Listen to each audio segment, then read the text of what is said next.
L.S.U.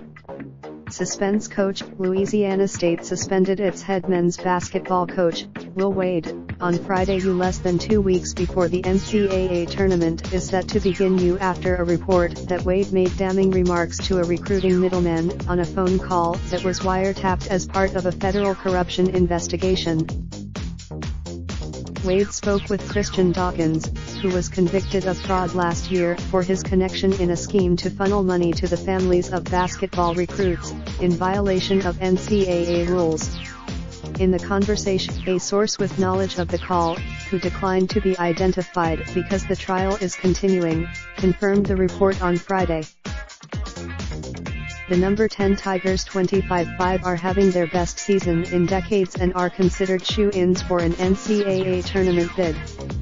They host Vanderbilt. All of us at L.S.U. share the obligation to protect the integrity of this institution, said the university's president, F. King Alexander, and its athletic director, Joe Oliva, in a statement. As such, we, Alexander and Oliva, pledged full cooperation with the NCAA and said an assistant coach, Tony Benford, would be interim head coach.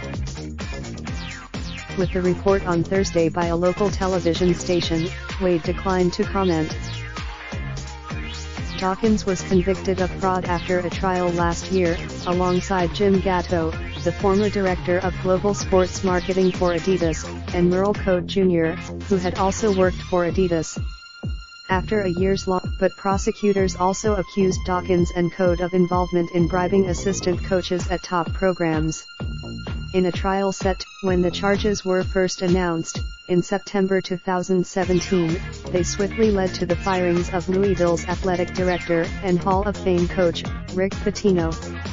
Several assisted. The information in recent news reports is very disturbing, if true, the SEC Commissioner, Greg Sankey, said in a statement on Friday. Considering an earlier version of this article misstated the name of the president of Louisiana State University. He is F. King. Raindrop, drop top smoking, no cooking the hot pot. Fucking on your bitch, yeah, that. Looking up, open the park.